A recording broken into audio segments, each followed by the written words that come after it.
The first time Alina Reyes put her hands on my waist, I was supposed to be learning how not to drown. That was what she said anyway.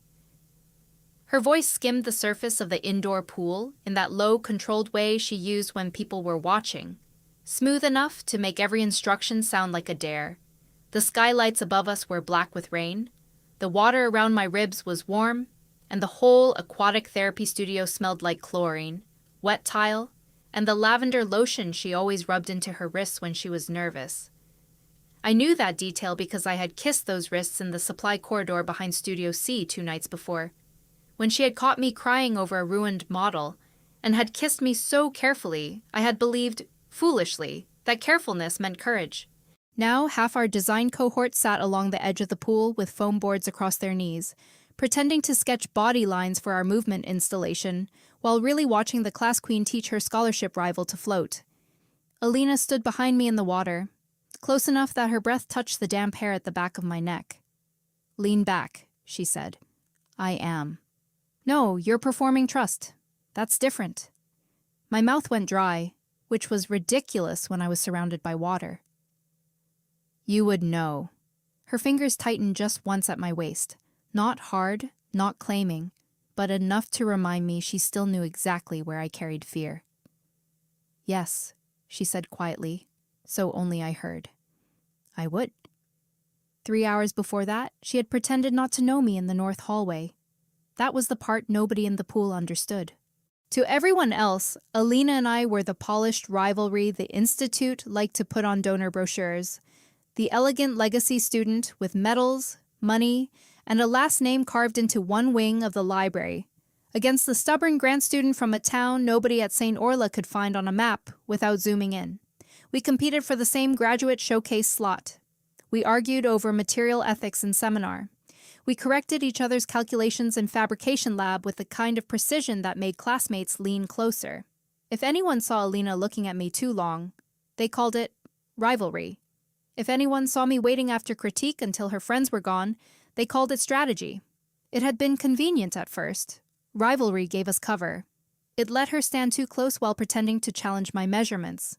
It let me send her midnight photos of failed casts with the caption, "Your empire is safe for one more day," and receive back, "Come downstairs, coward," with a coffee waiting in the dark courtyard. It let us become something without naming it. And I had let that happen because I wanted her enough to accept crumbs and call them a meal. That morning, the hallway had been crowded with visiting trustees, program mentors, and a group of final-year fellows in clean black jackets who had come to look at our proposals for the annual Waterlight exhibition. I had spent the whole night in the studio repairing a set of translucent panels after one of my suspension frames cracked. Alina had stayed until dawn, sitting on the floor in her expensive cream sweater, separating glass beads by size with the patience of someone who could have paid 10 people to do it, but wanted me to know she had chosen to be there. When I had fallen asleep against the wall around 4, she had covered me with her scarf. When I woke, there had been a paper cup beside my hand, and a note in her slanted handwriting. "Eat before you become unbearable." A tiny crescent moon was drawn under the words. Private Alina did things like that. Public Alina let people believe I irritated her, so she would never have to explain why my coffee order sat in her phone. I found her outside the gallery review room with her usual circle around her. Talia from Fashion Systems, Bryn from Architectural Lighting, and Sienna, who laughed like everything she said was already agreed upon by better people. Alina was smiling in that practiced way that made strangers want to be approved by her. Her hair was still damp from the rain, pinned back with a silver clip, and the scarf she had wrapped around me at dawn was folded over her arm. I saw it before I saw her eyes. Something foolish and warm lifted inside me. I stepped toward her, half forgetting the trustees and her friends and the old caution that had trained itself into my bones. "Alina," I said, too softly at first. She heard me. I knew she heard me because her fingers closed on the scarf. I also knew, in the same instant, that she was going to fail me. Bryn followed her gaze. "Is she talking to you?" The words were casual, but the question had teeth. Sienna looked from me to Alina and smiled like she had just found a hidden seam in a dress. Do you two know each other outside of trying to destroy each other in critique? It would have been so easy. She did not have to call me her girlfriend. I was not asking her to hand strangers the softest parts of us in the north hallway under fluorescent lights. She could have said we worked together. She could have said we were in the same cohort. She could have said my name. Instead, Alina's public face settled over the woman who had pressed a kiss behind my ear at dawn and whispered, "After the showcase, I'll stop being afraid." She glanced at me as if I were a student worker asking for directions. "I'm sorry," she said, clear enough for everyone nearby to hear. "Were you looking for someone?" For 1 second, I thought the tile had shifted beneath my shoes. Nobody gasped. That would have been kinder, maybe. The cruelty of the moment was how neat it was, how socially acceptable. Talia laughed once, a light little sound. "Oh, brutal. She really doesn't know anyone before noon." Sienna's smile sharpened. A trustee with pearl earrings stepped around me without apology. I held the portfolio tube against my chest and understood with humiliating clarity that if I reacted, I would become the unstable one. If I cried, I would become the girl who imagined intimacy with the most admired woman in our program. If I argued, Alina could hide behind confusion. So I did the only thing pride allowed. I looked at the scarf over her arm. I looked at her mouth, which had gone pale at the edges. Then I nodded as if I had made a mistake. "Sorry," I said. "Wrong person." I walked away before she could repair it in private. That was new. Until then, I had always let her repair things in private. A thumb stroking the inside of my wrist under a library table. A message waiting after she laughed too loudly at someone else's joke. A kiss against the studio door after she had ignored me for an entire reception. I had collected those repairs like evidence that the damage did not matter. But something in me had become too tired to keep balancing the ledger. I went to the fabrication lab, locked myself in the resin closet, and stood among sealed containers, until the smell made my eyes water for reasons I could blame on chemicals. My phone vibrated 11 times. I did not look. At noon, I washed my face, tied my hair back, and went to seminar because the world did not stop for private heartbreak, pretending to be professional rivalry. Saint Orla Institute occupied an old bathhouse complex near the river. All stone arches, glass additions, and restored pools turned into studios for movement, sculpture, and environmental design. It was the kind of place that made suffering look curated. Rich students called it atmospheric. Scholarship students called it cold. I had worked 2 jobs to afford what my grant did not cover, and I had learned to move through the campus like someone borrowing space rather than belonging to it. Alina belonged everywhere. Professors remembered her mother's endowment before they remembered her project titles. First years stepped out of her path and then pretended they had not. She was brilliant, which made resenting her inconvenient. She could look at a room and understand how power moved through it. She could build a kinetic installation from steel thread and reclaimed mirror that made critics lower their voices. She could also apparently look at me after months of kissing me and turn me into a stranger because 3 friends and a trustee were nearby. I lasted through seminar by taking notes I never reread. Professor Ivers assigned partners for the pool-based movement study, an exercise meant to help us design installations responsive to human balance and fear. Everyone paired quickly, because everyone had already made quiet agreements. I was still closing my notebook when I realized the room had sorted itself around me. Sienna had taken Bryn. Talia had waved to Alina with theatrical loyalty. Even Nomi Park, a documentary fellow with a shaved undercut and a way of listening that made people confess before they meant to, had been claimed by a lighting student. The only name left on Professor Ivers's clipboard was mine. Heat crawled up my neck. Being unchosen in a graduate seminar should not have hurt after the north hallway, but humiliation had a talent for finding fresh doors. Then Alina stood. Her chair scraped back. Conversation thinned without stopping. She crossed the room, not quickly, not dramatically, but with the kind of focus that made people get quiet after all. She stopped beside my table and held out a hand as if we were discussing work and not wreckage. "I'll partner with Liora." That was my name. Spoken in public. Too late. my heart said. Still, hearing it from her mouth after the hallway felt like feeling a pulse in something I had decided was dead. Talia blinked. You already said you'd work with me. Alina did not look at her. I changed my mind. Professor Ivers lifted an eyebrow, made a mark on the clipboard, and moved on. I looked at Alina's hand, then at her face. She looked calm to everyone else. I could see the smallest fracture near her jaw. I picked up my notebook without touching her.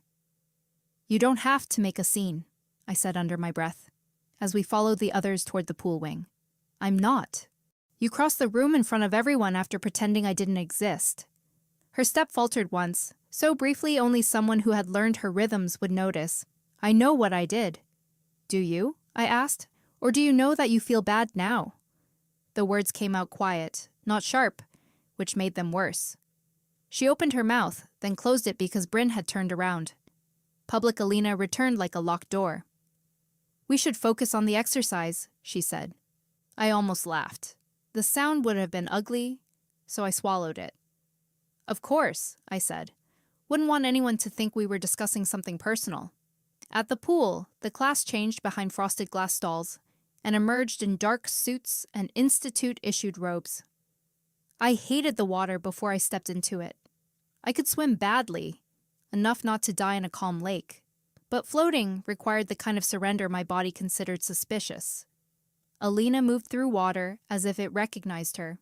She had been captain of some private school team, naturally, because even her extracurriculars sounded expensive.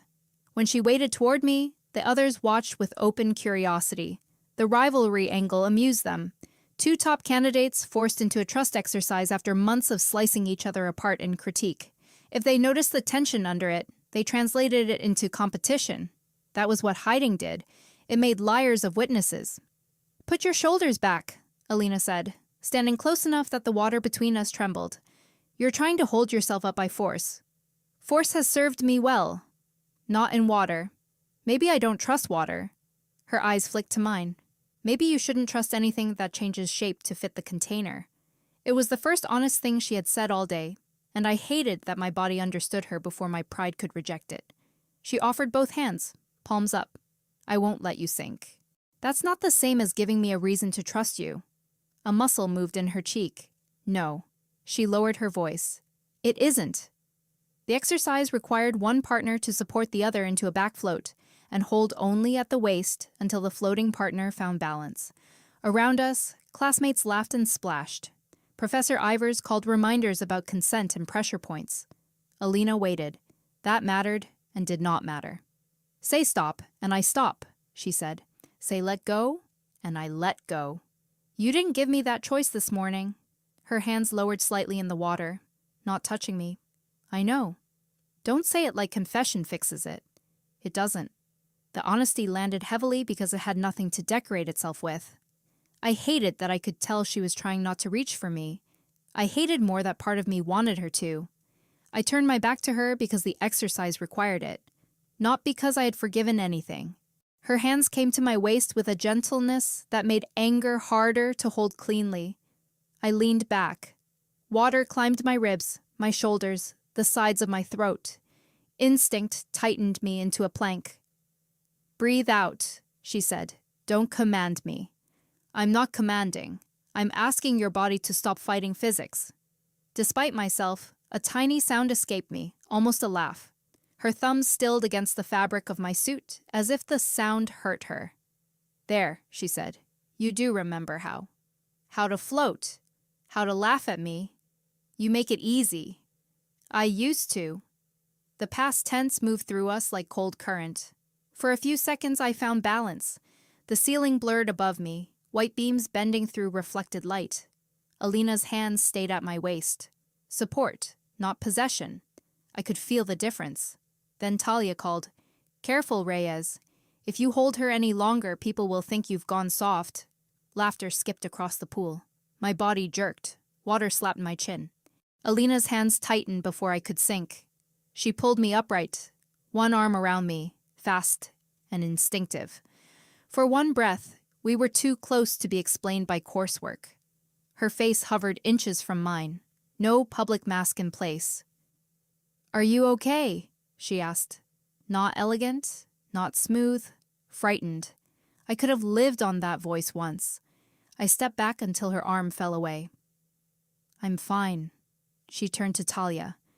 Do that again, and you can explain to Ivers why you're leaving the exercise. The pool quieted.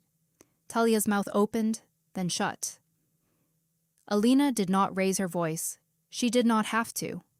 Everyone remembered then that popularity was not softness, that Alina's charm had always been edged with authority.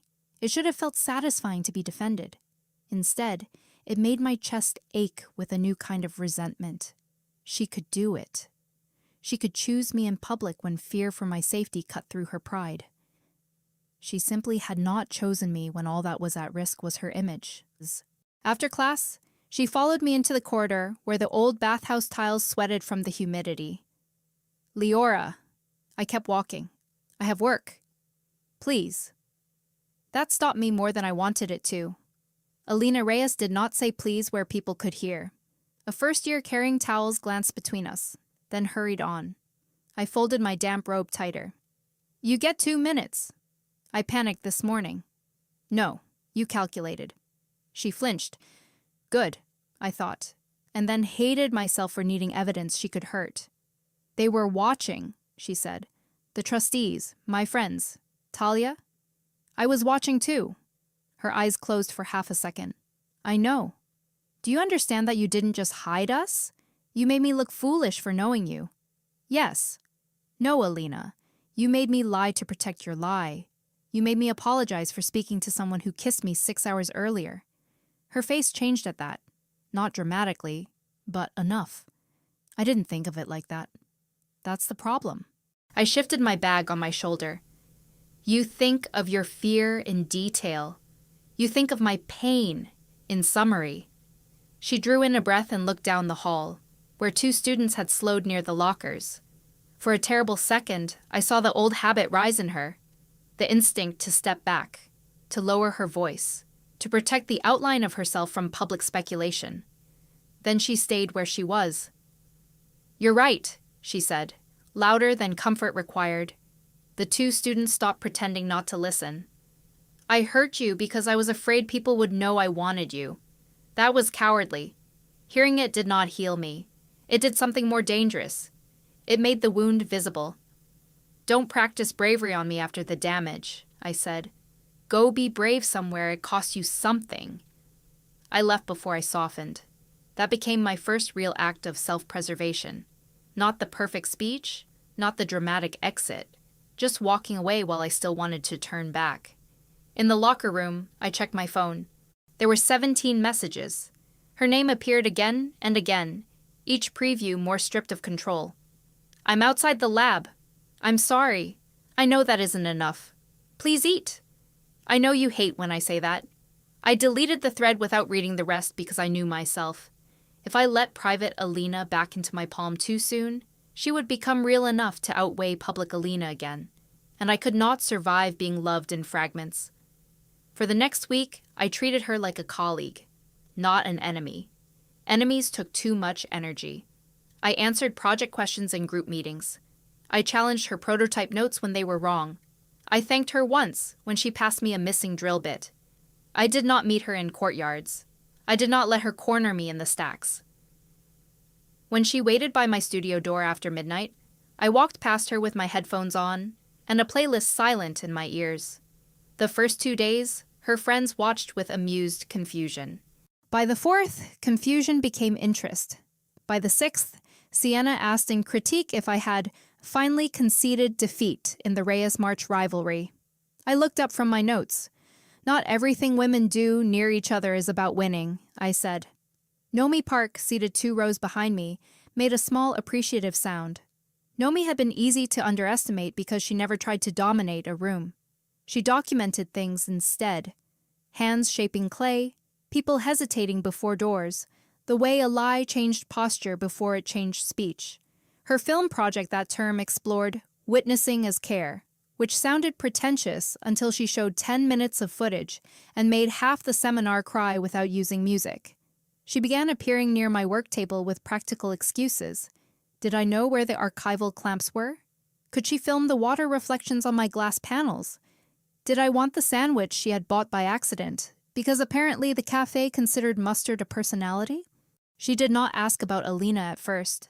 That was part of why I let her sit beside me. "You look like you're sleeping in 20-minute installments," she said one evening in the old pump room, where I was hanging test panels from rusted hooks. "That obvious?" "Only to people with eyes." She held up a paper bag. "Soup, the kind with actual vegetables, not vending machine optimism." "You feed all your documentary subjects?" "Only the ones who look like they might bite me for caring." I took the bag because hunger had begun making my hands unreliable. Nomi watched me tie off a suspension line. "Your piece changed," she said. "It used to look like water holding light. Now it looks like light trying to get out." I glanced at her. "That's either very insightful or you're flirting using critique language." She grinned, quick and warm. "Both can be true." I did not tell Alina about that conversation because I was not telling Alina anything. Still, she noticed. Of course she noticed.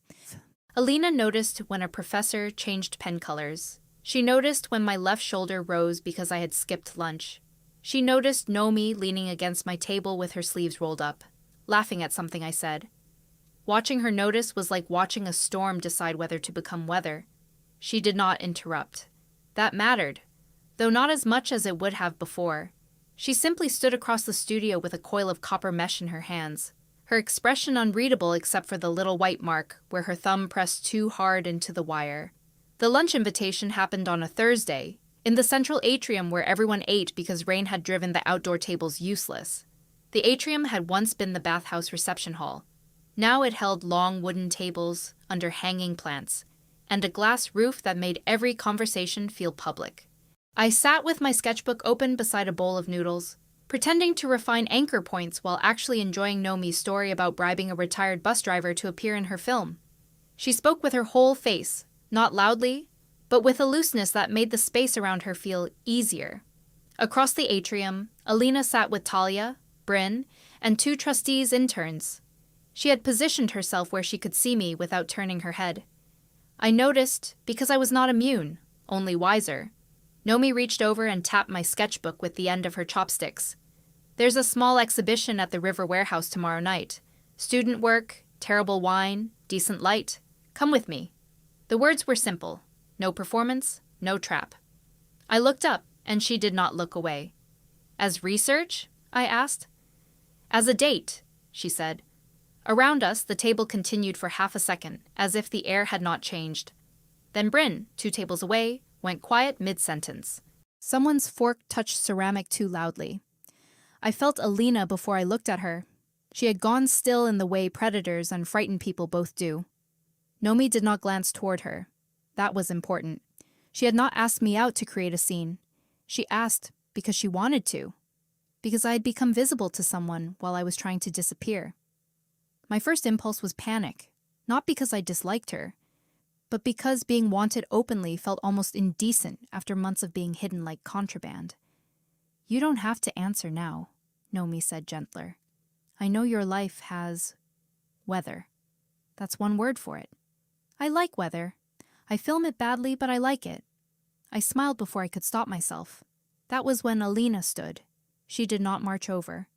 She collected her tray, said something to Talia, and crossed the atrium with public calm arranged over a private chaos. People watched because people always watched Alina, but this time her attention made them follow its line to me. She stopped beside our table. "Liora," she said. My name. Again. It no longer undid me. "Can we talk?" Nomi leaned back slightly, giving me room without retreating. I set my chopsticks down. "I'm having lunch. After then. I have lab. Then before lab." Her control frayed at the edge of the last word. She heard it too. So did everyone within 3 tables. Talia had risen halfway from her chair. Nomi's eyes moved between us, sharp but not cruel. We were in the middle of something. Alina looked at her then. I had seen Alina destroy people in critique with less than that glance, but Nomi only lifted her eyebrows, unimpressed. "I know," Alina said. "That's why I'm here." The honesty was so bare the atrium seemed to lean toward it. My anger sparked. "That is not a romantic answer," I said. "That is a selfish one." Color rose along Alina's cheekbones. I know. Do you? My voice stayed low, but people were listening. I let them. Because when I wanted to speak to you in public, you didn't know me. Now someone else asked me for one evening and suddenly you can cross an atrium. Her mouth parted. No defense came. That, more than anything, frightened me. I had prepared for excuses. I had not prepared for her to have none. Talia appeared behind her like loyalty weaponized. Alina, don't do this here. Alina did not turn around. I've done enough things here for the wrong reasons. A murmur moved through nearby tables. Sienna whispered something I did not catch. Alina placed her tray on the end of our table with hands that were almost steady. Nomi, I'm sorry for interrupting. Nomi nodded once. Accept it if you stop doing it. Something like surprise flickered across Alina's face. Then she looked at me. I don't have the right to ask you not to go. No, I said. You don't. The words landed between us like a boundary drawn in ink. But I need you to know that seeing someone else choose you openly made me understand exactly what I refused to do. That sounds like something you should have understood before it hurt you. Yes. Her voice lowered. It should have. I could feel every gaze around us, but for once, the publicness did not belong only to her fear. It belonged to my refusal, too. I picked up my water glass and took a sip because my mouth had gone dry. I'm going to think about the date, I said to Nomi, because she deserved an answer not shaped around Alina's panic. Nomi's expression softened. Fair, I turned back to Alina. And I'm going to lab. Alone. She accepted that with a small nod. Then she did something that cost her more than a dramatic declaration would have. She turned to the room she had spent years mastering and let them see her lose. I treated Liora like a stranger last week because I was afraid of what people would think, she said. Not loudly, but in the caring voice she used during presentations. That was my failure, not hers. If anyone repeats a version that makes her look foolish, correct it. The atrium went so quiet, I heard rain strike the glass roof. Talia's face drained of its easy amusement. Bryn looked fascinated in the worst way. Nomi watched me, not Alina, as if checking whether the public confession felt like pressure. It did, and did not. I wanted to be grateful. I wanted to be furious that she had found courage only after jealousy put a match to her fear. Both feelings fit inside me without canceling each other. I stood, closed my sketchbook, and slung my bag over my shoulder. Thank you for correcting the rumor, I said to Alina. That doesn't repair us. I know, she whispered. It was the second time that day she said it, and this time I believed she did. Rumors began by sunset anyway, because correction was not control. Some people said Alina and I had been secretly sleeping together, which made intimacy sound cheap and conveniently erased the months of gentleness that had preceded any kiss. Some said I had manipulated her. Some said Nomi had done it deliberately to embarrass the program's golden girl. Saint Orla loved art about vulnerability and punished actual vulnerable people for being untidy. Professor Ivers asked me into her office the next morning, not to discipline me, but to warn me that donor weekend would intensify everything. You are not required to disclose your private life, she said, sitting beneath a wall of framed exhibition posters. But if public tension affects the collaborative review, the committee will ask questions. I almost laughed. It already affected review when Alina denied knowing me. Ivers looked at me over her glasses. Yes, I told her the same thing. That mattered. Consequences had reached rooms I did not enter. Alina's cowardice was no longer a private injury she could soothe with apology. It had become professional risk. When I left Ivers's office, Alina was waiting by the stairwell, not blocking my path. Her hair was loose for once, rain dark at the ends. I met with Ivers, she said. She told me. I asked to withdraw from the showcase selection committee. That stopped me. Alina was the student liaison, the one whose family name made donors attend rehearsals. The role did not guarantee her the top slot, but it placed her at the center of every important conversation. Why? Because after what I did, I shouldn't have influence over a process you're part of.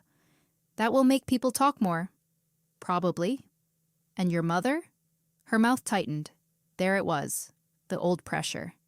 She called twice. And? I didn't answer before class. I'm answering after. She looked at the stairwell window rather than at me. Not bravely, maybe. But I'm answering. I did not forgive her then. I did, however, stop pretending nothing she did mattered. I'm going to the warehouse exhibition with Nomi tonight, I said. Alina's fingers curled once against the strap of her bag. She breathed through it. Thank you for telling me. I'm not asking permission. I know. Are you going to punish me with distance and then call it respect? That drew her eyes back. No, I'm going to hate it quietly and deserve the discomfort. Against my will, my lips nearly moved. She noticed and looked devastated by the almost smile. Have fun, she said.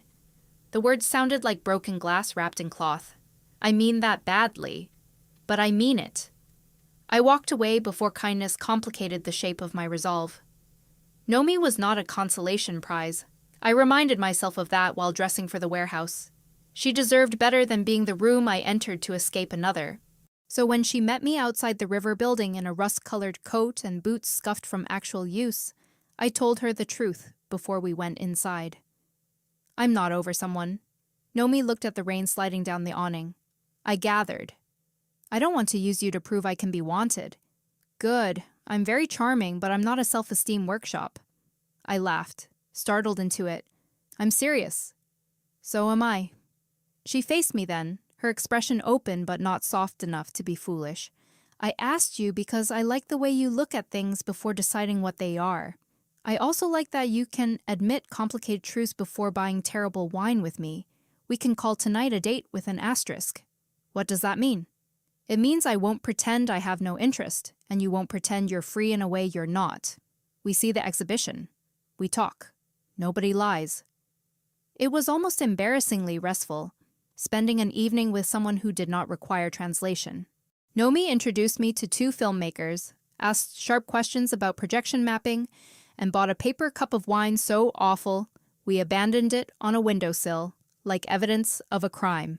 She made me describe my waterlight piece without apologizing for ambition. When I stumbled over the scale, she said, "No, say that again like you believe you deserve the room." So I did.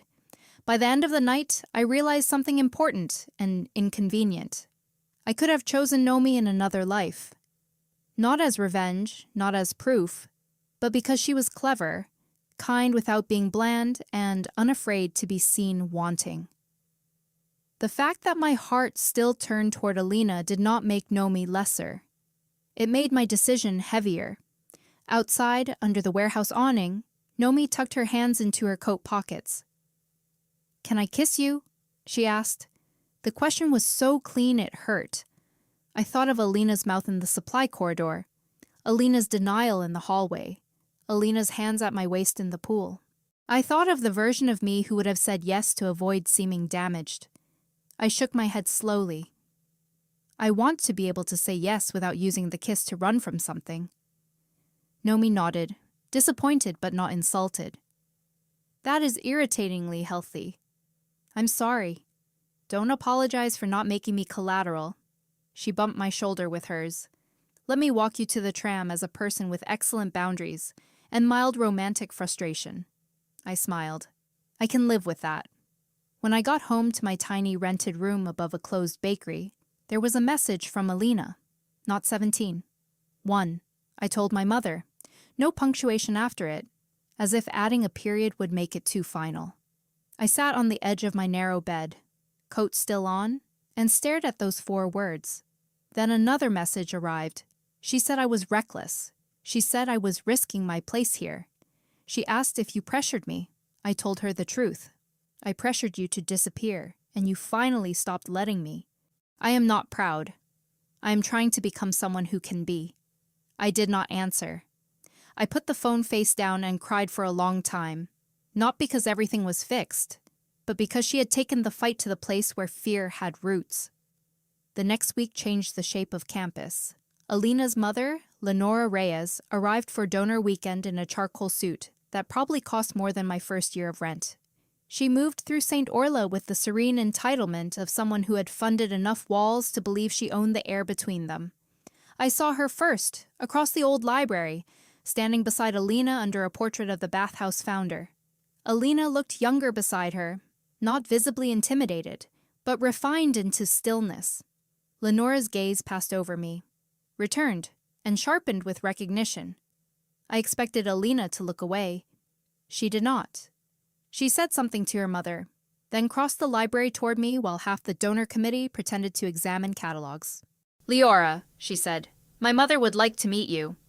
The sentence was ordinary. The act was not. I could see the cost and the small tension around her mouth. Would she? No, Alina said, but I told her she should. Despite everything, I almost smiled. That sounds promising. It isn't, but it's honest. She held out no hand. She did not presume. The choice sat with me, visible. I could refuse and everyone would know she had offered. I could accept and everyone would watch. I closed the book I had not been reading. 5 minutes, I said. We walked back together without touching. Liora Reyes had Alina's eyes without Alina's warmth. "Miss March," she said, "your glasswork has attracted attention." "So has your daughter's public behavior, apparently." A donor nearby choked delicately into her tea. Alina's head turned toward me, not in warning, more like awe and terror. Lenora smiled. "Directness is fashionable in young artists, only when patrons find it charming." "Do you expect me to find you charming?" "No." I looked at Alina, then back. "I expect you to understand that your daughter and I are both adults. Whatever she chooses to say about me publicly or privately should belong to her, not to your donor strategy." Lenora's smile thinned. "You speak as though you know our family." "I speak as someone who has been treated like a liability by people protecting reputations that were never mine to maintain." Alina inhaled once, then stepped beside me. Not in front. Beside. "Mother, I'm in love with Liora." The library did not explode. No violins swelled. A student dropped a book somewhere in the stacks. Lenora's face did nothing for 2 seconds, which told me everything. This is neither the time nor the place. Alina's voice shook at the beginning and steadied by the end. That is what I kept telling myself until I used timing as an excuse to hurt her. I'm not asking for approval during donor weekend. I'm informing you because hiding made me cruel, and I'm done mistaking cruelty for discretion. People were absolutely listening now. I felt the attention like heat, but for once it was not burning only me. Lenora looked at me as if I had reached into her daughter and rearranged expensive machinery. "And you, Miss March? Are you in love with my daughter?" There it was, the trap of public declaration, as demand. Alina turned her head quickly. "She doesn't owe you an answer." The words came before I could defend myself. That, more than the confession, changed something. Alina had not dragged me into her bravery and called it proof. She had left the door open. I looked at Lenora. "I loved the version of her who was kind when no one watched," I said. "I'm deciding whether I can trust the version learning to be honest when everyone does." Alina's eyes shone, but she did not reach for me. Lenora's gaze moved between us, measuring the lack of performance. "How inconvenient," she said at last. Then she turned to a donor and resumed discussing archival tiles, as if no earthquake had occurred. After that, nobody could pretend not to know there was something between us. Some people were kinder once gossip became official enough to bore them. Others became worse. Talia cornered me in the material library 2 days later, smelling like expensive citrus and resentment. "You must be thrilled," she said. "All that martyr patience finally paid off." I slid a drawer of textile samples shut. "I'm busy." Alina loves difficult things until they stop, making her feel profound. I turned then, tired of letting other people deliver warnings, disguised as concern. "Is that why you like being near her?" Her face changed. There was the motive, not villainous, not noble. Talia had built part of herself on reflected light, and hated that I had seen the shadow. "You think she'll choose you when it actually costs her?" "I don't know," I said, "but I know I'm not arranging my life around your fear of losing influence." Alina appeared at the end of the aisle. She had heard enough. I saw it in her face. Old Alina would have sliced Talia apart for speaking to me that way. New Alina did something harder. Talia, she said, I let you make jokes about Liora because it helped me pretend I wasn't the one hurting her. That was unfair to her and to you. Talia looked wounded in a way that almost made her young. So now I'm the villain? No, Alina said. You're responsible for what you say next. Talia's mouth trembled with anger. Then she walked away without saying it. Alina stayed where she was. Was that enough space? She asked. You waited until I answered for myself. I'm learning. Good. I picked up my samples. Keep doing that when I'm not there to grade you. Our first real conversation after the public confession happened not in a hallway or courtyard, but in the conservation studio during a power outage. A summer storm knocked out half the campus grid, trapping several of us with emergency lamps and unfinished exhibition pieces. By 9, most people had gone home. I stayed because my glass panels needed stabilizing before the humidity shifted.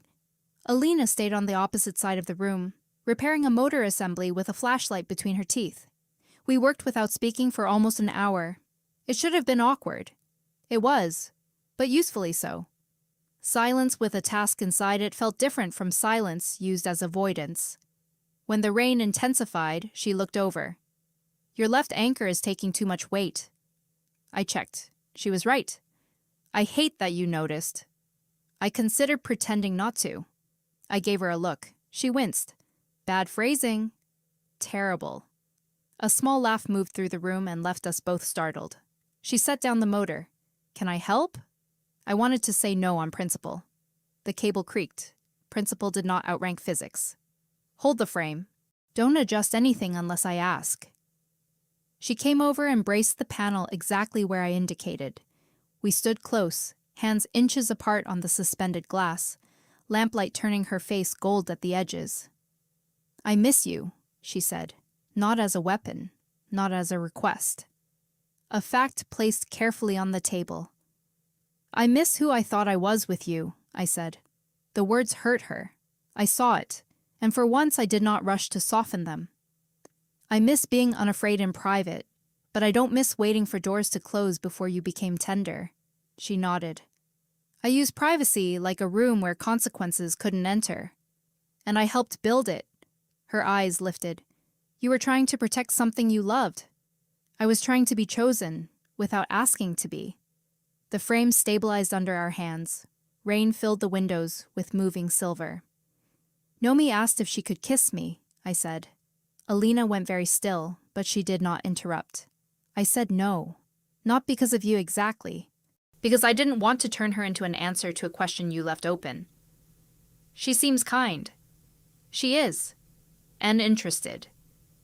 Yes. A hard breath left Alina. Thank you for telling me. I'm telling you because honesty should not only start when it benefits us. She looked down at her hands on the frame. I don't want to be rewarded for jealousy. Good. I don't want you back because I finally performed public courage under pressure. Better. I want... She stopped, frustrated with language for once. I want to become consistent enough that you don't have to wonder which version of me will arrive. That sentence entered me quietly and stayed. I tied off the last cable. That will take time. I know. And during that time, I get to have a life that isn't just waiting for your growth. Pain crossed her face, but she nodded. Yes. I stepped back from the panel. Then start there. Starting there looked less dramatic than I expected. It looked like Alina not waiting outside my apartment, even though she knew the tram stop I used. It looked like her sending one message before a critique instead of 10 after it. I found a source on responsive buoyancy that might help your anchor problem. Use it or ignore it. It looked like me using it because it was useful, not because she had sent it. And writing back only, thanks. It looked like 3 full days where we spoke about materials, weight distribution, and the committee's revised schedule without turning every exchange into a wound inspection. I had believed healing would feel like a series of grand, emotional decisions. Instead, it came in small professional courtesies that let my nervous system stop expecting ambush. When she handed me a caliper in fabrication lab and did not brush my fingers, I understood she was choosing restraint. When I asked her to review a stress point and she said, "Do you want my opinion or just an extra pair of hands?" I understood she was learning consent in places no one wrote poems about.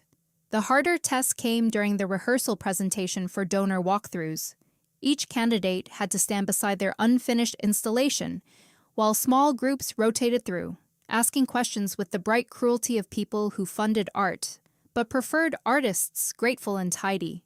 My panels were half-hung, their etched fractures catching light in uneven bursts, and I could feel every flaw like a bruise. Alina's work was in the adjoining room. Elegant, counterweighted steel reeds responding to breath. Students drifted between us, comparing without pretending not to. Sienna arrived with 2 donors and a smile polished for harm. "Liora's piece is emotionally compelling," she said, as if generosity had exhausted her. Though the instability feels rather literal after recent events. The donors smiled uncertainly. Old me would have swallowed it. New me set down my wrench. "The instability is calculated," I said. "The panels move because stress redistributes through the frame. If you stand there, you'll see the fracture lines connect rather than separate." I pointed to the proper viewing mark. "It is not about collapse. It is about load finding honest paths." The donors stepped into place. The light shifted exactly as it should, turning the broken lines into one continuous river. One of them murmured, "Oh." That small sound steadied me more than applause. Sienna's smile thinned. Alina had been standing in her doorway, watching, but she did not rescue me. She did not need to. Only after the donors moved on did she come close enough to speak. That was better than anything I would have said. "I know." Her mouth curved. "Good." Then her expression changed. "May I add something? Artist to artist? You may attempt it. The third panel is half a centimeter too low. It makes the river sag." I stared at the installation, then at her. She was right. Again, I hated and loved that in equal measure. "Get the ladder," I said. She did, without looking triumphant. We fixed the panel together while Sienna pretended not to watch. The work required us to communicate quickly. Raise, hold, loosen, now. Alina climbed the ladder because she was taller, and I stood below, guiding the panel as it swung. For the first time since the hallway, our collaboration felt like the old rivalry, before it had become a hiding place.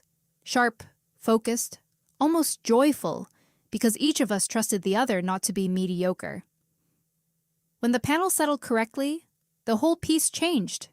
The river of cracks lifted into tension. Alina looked down at me from the ladder, hair falling loose from its clip. "There," she said. "Now it looks like it knows where it's going." The sentence could have carried too much metaphor. She let it remain about the work. That restraint made the metaphor more powerful, not less.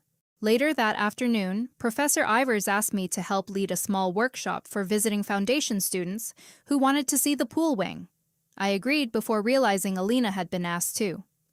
The group consisted of 7 undergraduates from partner schools, all adults, all bright-eyed and trying not to seem impressed by Saint Orla's arches.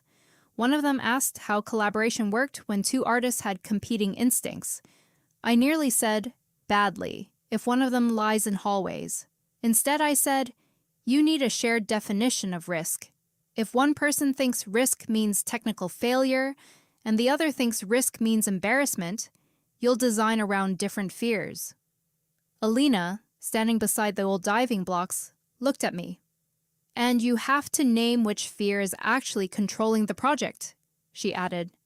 "Otherwise you end up protecting the wrong thing." The students wrote that down as if it were neutral advice. I felt the words travel somewhere deeper. After the workshop, one of the students stayed behind to ask me about scholarship applications. Her name was Priya, and she reminded me painfully of myself at 21, holding ambition like something she had stolen. She asked whether Saint Orla was lonely if you came without money or connections. I could have lied the way brochures did. "Sometimes," I said. "But loneliness is not the same as proof you don't belong." She nodded too quickly. Alina, who had been coiling extension cords nearby, paused. I continued, "Find the people who respect your work before they understand your background. And if someone makes you feel lucky to be tolerated, they're not offering mentorship. They're offering a leash." Priya wrote that down too. When she left, Alina remained bent over the cords for a moment longer than necessary. "I'm sorry I made Saint Orla lonelier," she said. The apology did not ask to be answered. It simply entered the record. Nomi's film Rough Cut screened that Friday in the Black Box Theater, which smelled like dust, cables, and overheated projectors. I went because she asked, and because our new honesty deserved follow-through. Alina went because Nomi had invited her too, a decision I understood only when the lights dimmed. The film was not about scandal. It was about witnesses. Hands hovering before touching wet clay. A janitor pausing to straighten a fallen exhibition label. A dancer helping another retie a brace. My own hands appeared for 6 seconds, threading wire through glass.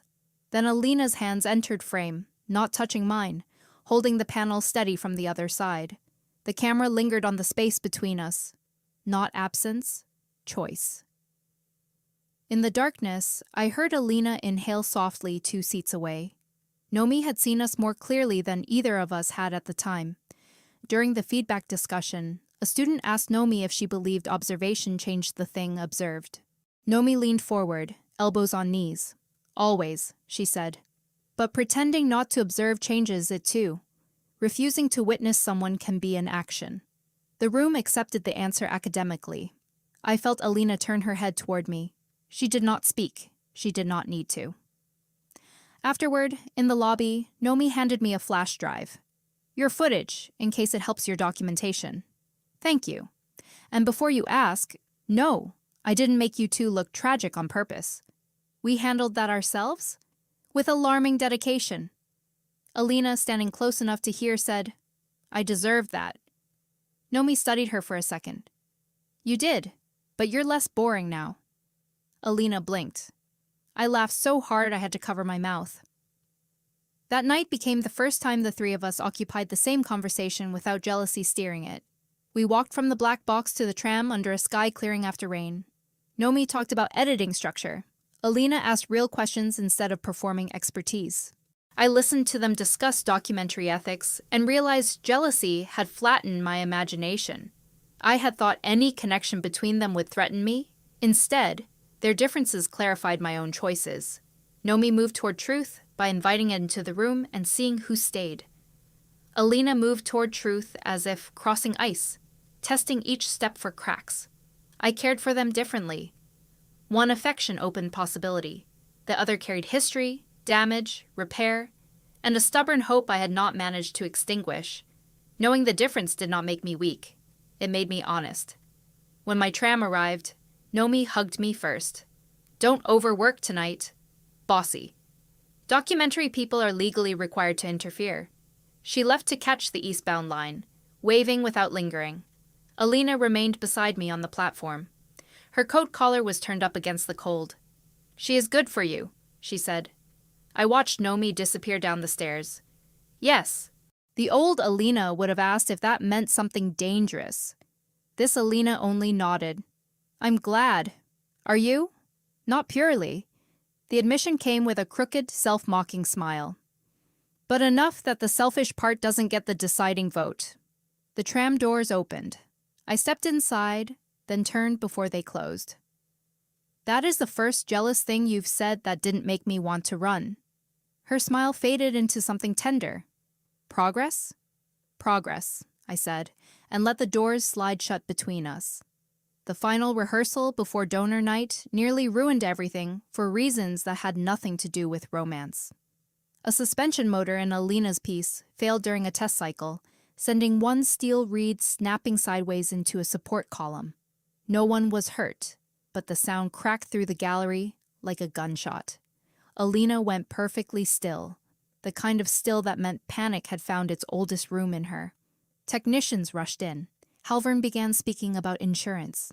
Lenora, who had arrived early for a private preview, looked at the damaged piece and said, "This is why public instability is unwise." I saw Alina absorb the double meaning. Saw her almost become the daughter who would apologize for the inconvenience of having tried. My first instinct was to go to her. My second, stronger instinct was to ask whether my comfort would help or let her avoid standing. Alina looked across the room at me, not pleading, checking. I held her gaze for 1 second and gave the smallest nod toward the broken reed, not toward myself. Do the work. Her shoulders moved with one hard breath. She turned to Halvern. The motor failed because I approved a lighter bracket after the manufacturer delay. That was my decision. I can replace the bracket and rebalance the reed by morning, or I can withdraw the piece if the committee decides the risk is unacceptable. But I won't pretend the failure came from the concept. Halvern seemed startled by the absence of deflection. Lenora looked displeased in a way that suggested displeasure was also respect-wearing hostile clothes. The technicians assessed the damage. Alina rolled up her sleeves. I did not touch her until 2 hours later, when the gallery had emptied and she stood alone with grease on her wrist and a replacement bracket in her palm. "Opinion or hands?" I asked. Her tired eyes lifted. "Hands, please." We worked until midnight, with Professor Ivers checking calculations and 2 technicians handling the heavier pieces. Alina did not collapse into apology. I did not turn competent support into emotional absolution. We fixed the mechanism because the work mattered. Near 1 in the morning, when the reed moved properly through its cycle, Alina sat on the floor and laughed once in disbelief. "I thought my mother would be right," she said. "About the bracket?" "About public failure being fatal." I sat a careful distance away. It looked survivable from here. She turned the greasy bracket over in her hands. "I used to think if people saw the wrong thing became all of me. And now I think hiding the wrong thing gave it more power than showing it." The sentence settled beside all the others she had earned slowly. I reached into my bag and pulled out a protein bar, the kind she used to force on me during long nights. "Eat before you become unbearable," I said. Her face changed at the callback, pain and fondness crossing like weather. "You kept one?" "I bought one. Don't look so triumphant." "I wouldn't dare." She took it and opened the wrapper. We sat on the gallery floor under emergency work lights, eating terrible protein and watching her repaired steel reeds breathe in rhythm. It was not romantic in the obvious way. It was better. It was 2 artists, exhausted and imperfect, staying with the work after the performance failed. It made me trust her more than any apology had. The Waterlight exhibition opened 2 weeks later. By then, campus had settled into a new discomfort. Alina and I were no longer a secret, not exactly, but we were not a couple anyone could define. Nomi and I had become friends with honest edges. She filmed my installation process, and occasionally teased me for looking like a tragic heroine whenever Alina entered a room. Talia kept her distance. Liora Reyes donated nothing new, which Professor Ivers described as politically meaningful restraint. My piece grew into something larger than the heartbreak that had altered it. Suspended glass panels over a shallow black pool, each one etched with patterns taken from stress fractures, arranged so that when viewers walked around it, broken lines became navigational maps. I called it drift study, though privately I thought of it as learning to float. Opening night filled the old bathhouse with donors, critics, students, and the kind of expensive perfume that made the air feel upholstered. I wore a dark green dress, borrowed from Nomi, who had said, "You need something that says I might accept your grant, but I will not thank you for discovering me." Alina arrived late, not for drama, but because she had been in a meeting with the Institute board. She wore black, simple and severe, with no jewelry, except a thin silver ring I recognized from the night she had first held my hand under a cafe table, and traced circles into my palm until I stopped shaking about a failed critique. She did not come to me immediately. She greeted professors, donors, Lenora. She did her public life without making me chase a private version. Then the board chair, a man named Halvern, with a voice like polished wood, took the small stage to announce the showcase selection. My piece received the Graduate Installation Award. For one impossible second, I heard nothing after my name. Nomi whooped from somewhere near the back, entirely inappropriately. Professor Ivers smiled. Alina stood near the stage stairs, looking at me like she had known and still felt wonder. I walked up, accepted the certificate, and gave the shortest speech of my life because long speeches made me nervous, and because the work had done most of my talking. "This piece is about the difference between being held down and being held up," I said, my fingers tight around the paper. "I'm grateful to everyone who helped me learn that difference." When applause ended, Halvern cleared his throat. And now, a note from our student liaison regarding committee procedure. I had not known Alina would speak. She climbed the stairs with no notes. A ripple moved through the room. She waited until it settled. Before selection began, I withdrew from the liaison role because my personal conduct had compromised trust with another artist in this cohort, she said. Her voice carried clearly across the water. The committee accepted that withdrawal. I want it recorded publicly because institutions often benefit from private harm staying private. I harmed someone by treating her as invisible, when honesty would have cost me less than silence cost her. She earned this award through her work, not through association with me, not through scandal, not through anyone's protection. Her gaze found mine only briefly, then moved on, refusing to make the speech a plea. Saint Orla asks artists to make vulnerability visible. We should not punish them when they do. The cost arrived instantly. Halvern's smile stiffened. Lenora's expression became winter. Donors whispered. Alina had not just confessed to loving me. She had criticized the culture that protected people like her. She stepped down from the stage without looking triumphant. I stood near my installation, award certificate in hand, and understood that bravery was not always a grand romantic gesture. Sometimes it was choosing to become less comfortable in the system built to keep you comfortable. Sometimes it was refusing to let the person you loved become the explanation for your own integrity. I found her in the old training pool after the crowd thinned. Not the exhibition pool, but the real one where she had taught me to float. The lights were dimmed, water dark and still. She stood at the edge in her black dress, shoes in one hand, looking at the surface as if it might answer a question. Are you hiding? I asked from the doorway. She turned, resting. From the consequences. From my mother's face. Understandable. I walked to the pool edge and sat, careful with the borrowed dress. For a while we watched the water. Then she said, I didn't do it to win you back tonight. I know. I wanted to. Her honesty made me smile faintly.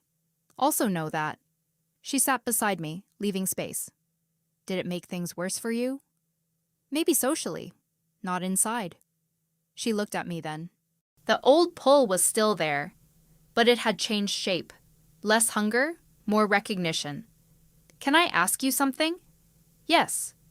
Do you want me to keep trying from a distance? Or do you want me to stop? There was the door, open at last in the right direction. No pressure disguised as romance, no jealousy disguised as devotion. I thought of the hallway, the pool, Nomi under the warehouse awning, Lenora in the library, my glass fractures turning into maps. I want you to keep trying, I said. Her lashes lowered once, like relief had weight. But not from a distance forever. She looked at me carefully. What does that mean? It means I'm not ready to fall back into your arms because you finally became honest. But I am ready to let you walk beside me and see what consistency feels like. A laugh broke from her, small and wet around the edges. I can do beside. Can you? I'm going to learn. I slipped my shoes off and dipped my feet into the pool. The water was warm from the day's heating system. You once told me I was performing trust. That was rude of me. It was accurate, which was worse. She smiled down at the water. You learned to float. Not alone. No, she said. But you learned the difference between needing support and surrendering your agency. I looked at her. You have been listening. Obsessively, but I'm making it productive. I nudged her ankle with my wet foot. Careful. That almost sounded like a joke. I contain multitudes. We did not kiss that night. I wanted to, which was exactly why I did not. Want had never been the problem. The problem had been letting one vote on matters trust had not approved. Instead, Alina walked me to the tram in front of the remaining exhibition guests. No hand at my back, no secret shortcut through service corridors. At the platform, Nomi appeared with her camera bag and 2 paper cups of tea. She took one look at us and smiled, a little sad and mostly kind. Am I interrupting a cinematic reconciliation? No, I said. A cautious infrastructure meeting. Sexy. Alina surprised me by laughing. Nomi handed me 1 cup, then offered the other to Alina. For the record, she said to her, I still think Liora is very dateable. Alina accepted the tea with dignity. That record is accurate. Nomi looked at me. And you? I knew what she was asking under the joke. I stepped closer and hugged her with one arm. Tea between us. Thank you for seeing me when I needed to remember I could be seen. She squeezed me back. Don't make that sound like a consolation prize. It isn't. Good. She pulled away, eyes bright but steady. I'm going to flirt with a ceramicist now. She makes bowls that look emotionally unavailable. I laughed. Alina watched her go with an expression that held gratitude and discomfort in equal measure. She's remarkable, she said. Yes. In another life? I considered lying to spare her, then chose the new rules. Maybe. Alina absorbed that. Then I'm lucky this is this life. The weeks after the exhibition did not turn us into an easy couple. That would have been too simple, and simplicity had never been our medium. We moved slowly, publicly, deliberately. We went to a faculty dinner and sat beside each other without touching until dessert. When Alina asked, "Can I hold your hand?" And I said yes, because she asked where people could hear.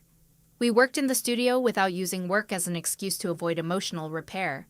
She went to counseling through the institute because, in her words, my fear has excellent tailoring and no moral compass. I told her that sounded like something she had rehearsed. She admitted it was, then said the unrehearsed version. I don't want to become my mother in prettier lighting. I learned things too. I learned that boundaries were not walls built to punish someone. They were doors with handles on my side. I learned that forgiveness was not a mood I could enter because someone looked sorry. It was a pattern I might choose after enough evidence. I learned that being desired by more than one woman did not require me to become cruel or indecisive. Desire was information, not obligation. Nomi remained in my life, first as a friend, then as collaborator on a short film about the exhibition. She found her ceramicist, whose bowls were apparently more emotionally available than advertised. When she introduced us, Alina shook the woman's hand with solemn respect and later whispered, "I'm glad she found someone with functional tableware." I nearly spilled wine laughing. Alina's public life changed in uneven ways. Some friends drifted because they preferred her polished and unavailable. Bryn adapted fastest, mostly because drama bored them once it required moral effort. Talia apologized months later in the material library, stiff and embarrassed. I was cruel because I liked being close to power, she said, and because I thought if you mattered, I mattered less. I respected the honesty more than the apology. Alina did not force reconciliation between us. She understood by then that not every repaired thing had to become intimate. Sometimes repair meant a clean ending. By winter, Drift Study had been invited to a regional show, and Alina had begun building a new piece using counterweights that responded to touch without collapsing into dependency. She claimed it was not about us. I told her all artists were liars with better lighting. The night before shipping my installation, we returned to the pool one last time, because the Institute was closing that wing for renovation. Snow tapped softly against the skylights. The water held reflections of work lamps and old tile. I stood at the shallow end in rolled-up trousers, nervous in a way that felt almost nostalgic. "Are you going to offer to teach me to float again?" I asked. Alina stood in the water already, sleeves pushed to her elbows. "Only if you ask."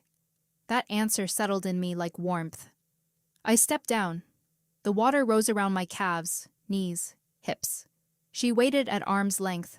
I thought of the first time, her hands at my waist and the class watching, the humiliation still raw between us. I thought of all the ways being held could become a question instead of a claim. "Alina," I said, "will you help me float?" Her face changed, open and unguarded. "Yes." This time when I turned my back, I did not feel like I was surrendering. I felt like I was choosing evidence. Her hands came to my waist only after I nodded. "Tell me when to let go," she said. I leaned back into the water. The ceiling opened above me, beams and snow and reflected light breaking into soft pieces. My body remembered fear, then remembered it was not in charge of every future. Alina supported me without tightening. When I found balance, she eased her hands away. For a few seconds, I floated alone. Not abandoned, not hidden. Alone in the way a person is alone inside her own strength. Then I reached back, and she took my hand. Not my waist. My hand. I laughed, water brushing my ears, and the sound came easily. Alina laughed too, quiet and astonished, as if joy still surprised her when it did not require permission from anyone outside the room. Later, wrapped in towels on the pool steps, she kissed me with the care of someone who no longer mistook secrecy for safety. When we left, we walked through the front doors of Saint Orla together, under the renovated archway where anyone could have seen us. Snow had softened the courtyard. My reflection moved beside hers in the dark glass, separate and joined, no longer something hidden between closing doors. At the gate, Alina squeezed my hand once and waited for me to squeeze back. I did. Then we stepped into the winter street, not floating, not sinking, simply walking forward in tea.